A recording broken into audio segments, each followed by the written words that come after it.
Et récemment, il y a un procès, c'est celui après l'affaire Clément Méric. Exactement. Donc Clément Méric, j'imagine que vous vous souvenez de l'histoire. Donc c'est ce militant antifasciste de 18 ans qui avait été tué le 5 juin 2013 par un groupe de skinheads. Les condamnations ont été rendues la semaine dernière. Esteban Morillo, qui a donné le coup fatal, a été condamné à 11 ans de prison. Samuel Dufour à 7 ans de prison. Le dernier a été relaxé. Pour marquer la fin de ces 5 ans de procès, l'Action antifasciste Paris-Banlieue, donc Clément Méric faisait partie, s'est rassemblée pour une manifestation hommage et on les a suivis. Le combat contre l'extrême droite ne se fait pas dans les tribunaux. La justice contre l'extrême droite, elle se fera dans la rue, elle se fera au corps à corps, elle se fera en construisant des mouvements sociaux.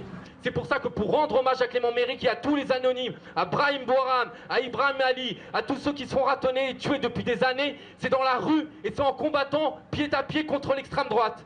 Merci. On rappelle, Émilie, que les caméras sont rarement bien accueillies dans ces manifestations. C'est quelque chose qui n'arrive quasiment jamais, qui n'est peut-être même jamais arrivé. Ils ont décidé de s'exprimer. Oui, là, en fait, ils ont décidé de s'exprimer parce qu'ils estimaient qu'ils étaient diabolisés par les médias, notamment après tous les débordements qu'il y a eu pendant les manifestations contre la loi travail en 2016. Donc, on a pu les interviewer après la manifestation. Rappelons que ces manifestations ont donné lieu à des condamnations, mais on en parlera juste après. On regarde. Pour nous, pendant ce procès-là, notre travail, ça a été de réaffirmer que ce qui est arrivé à Clément, c'est quelque chose de politique, c'est-à-dire qu'au-delà des histoires de faits divers tels qu'on l'a présenté, c'est un phénomène politique qui se répète. C'est-à-dire qu'en France, il y a plusieurs histoires de meurtres par l'extrême droite. On voit qu'aux États-Unis, c'est la même, avec Charlottesville, le mec qui est rentré avec une voiture dans les cortèges antifascistes et tout ça. Et la seule réponse qui est à la hauteur de ce qui s'est passé pour Clément et de ce qui s'est passé pour les centaines d'autres personnes qui ont été tuées par l'extrême droite, c'est de continuer à se mobiliser. On pense que les gens ils doivent s'organiser eux-mêmes face à l'extrême droite et pas attendre des institutions qui par ailleurs produisent le phénomène de l'extrême droite. Donc on pense que c'est aux gens de s'organiser de 1000 manières différentes, en occupant l'espace, en faisant des manifestations comme on a fait aujourd'hui, et pour rendre les territoires dans lesquels on milite les plus hostiles possibles à ces gens-là.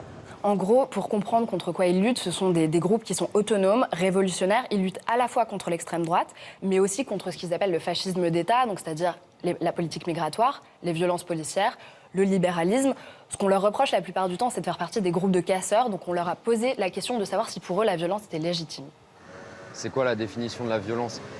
Nous, on voit au quotidien les ravages du capitalisme, la casse sociale qui est faite, la précarité, la violence des institutions, la violence de la police dans les quartiers populaires. Et c'est pour ça que non, la question de la violence, c'est pas nous qui l'imposons, elle existe en face. Du coup, nous, on oppose le concept d'autodéfense populaire face à ça. On adapte nos méthodes par rapport à ce que nous, on voit en face. Nous, on pense que ce qu'on fait, c'est légitime.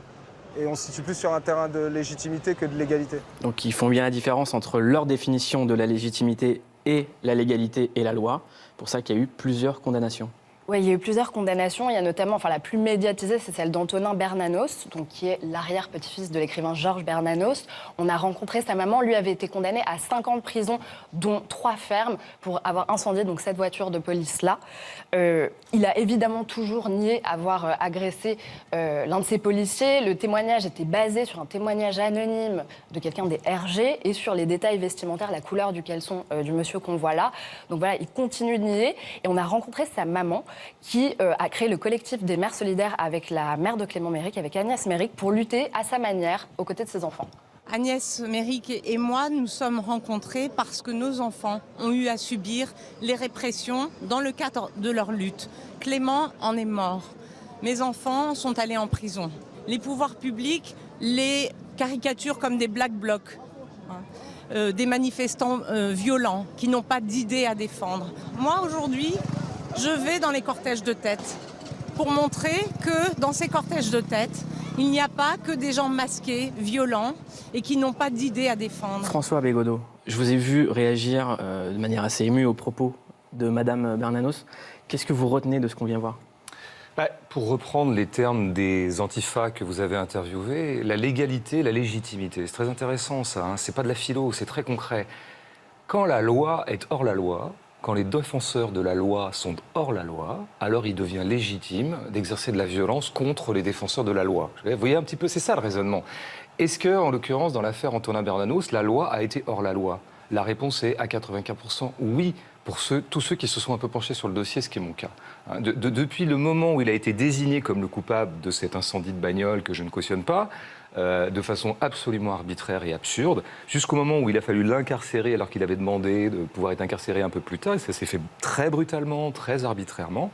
Tout ça a été violent. C'est donc une démonstration du fait que l'État peut parfois se mettre hors de ses propres lois. Et à ce moment-là, effectivement, il ne doit pas s'étonner que certains citoyens en viennent à pratiquer de la violence contre lui. Rimka?